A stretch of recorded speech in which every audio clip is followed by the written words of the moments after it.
Good morning mga kapatid. Our devotion for today, Enslavement to Sin. Scripture reading, Psalm 119 verse 129 to 136, and our key verse, Psalm 119 verse 176. I have gone astray like a lost sheep. Seek thy servant, for I do not forget thy commandments. Halos karamihan sa tao pag sila ay naging addict physically, sa anuman pong bagay sa kanilang buhay, kadalasan ito ay nagsisimula sa isang maliit or inosenteng hakbang. Isang maliit na tikim or isang kaunting exposure, then makikita natin na paunti-unti yon na siyang magkokontrol ng kanilang kaisipan, ng kanilang nais at ng kanilang katawan. Hanggang yung kanilang addiction ay patuloy ng kumuha ng kanilang atensyon sa bawat araw at bawat gabi na hindi na nila mapigilan sa kanilang buhay.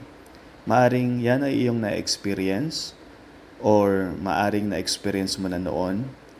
So ang physical na kondisyon ay dapat nating bantayan at anumang uri ng kasalanan or maling pagnanais ay pwedeng mag-lead sa iyong buhay sa isang spiritual or emotional enslavement. Ang isa sa nakakatakot sa pagkaalipin sa kasalanan, ang progress nito ay mabagal sa simula. Papayagan mo muna ang iyong sarili na ma-enjoy or pangatwiranan ang kasalanan sapagkat iniisip mo na ito ay iyong matinding pangangailangan. Pero sa panahon na makikita mo na ang iyong problema, ito ay nasa seryoso ng kondisyon. Yan din ay nangyari kay King David. Yan ang naranasan niya sa proseso ng kanyang buhay patungkol sa kasalanan, sa nagawa niyang kasalanan kasama si Bathsheba. Siya ay nabuhay sa paglapastangan sa kautusan ng Diyos nung nakita niya na si Bathsheba ay naliligo. So nakita natin na malayo yung narating ng kasalanan na nagawa ni David.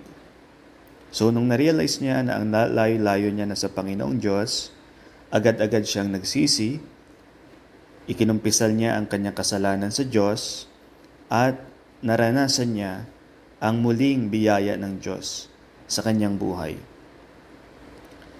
And I hope sa buhay mo bilang isang mananampalataya, anuman ang pagkaalipin mo sa kasalanan, ang isa sa pinakamaganda mong gagawin ay aminin ito, sumang-ayon ka sa harapan ng Diyos, pagsisihan o talikuran ito, at maranasan mo ang masaganang biyaya ng Diyos sa iyong buhay. Dakilang Diyos, direksyonan niyo po nawa ang aking mga hakbang sa pamamagitan ng iyong salita. Wag po nawang payagan, Lord, sa aking buhay na magtagumpay anuman ang kasamaan o kasalanan.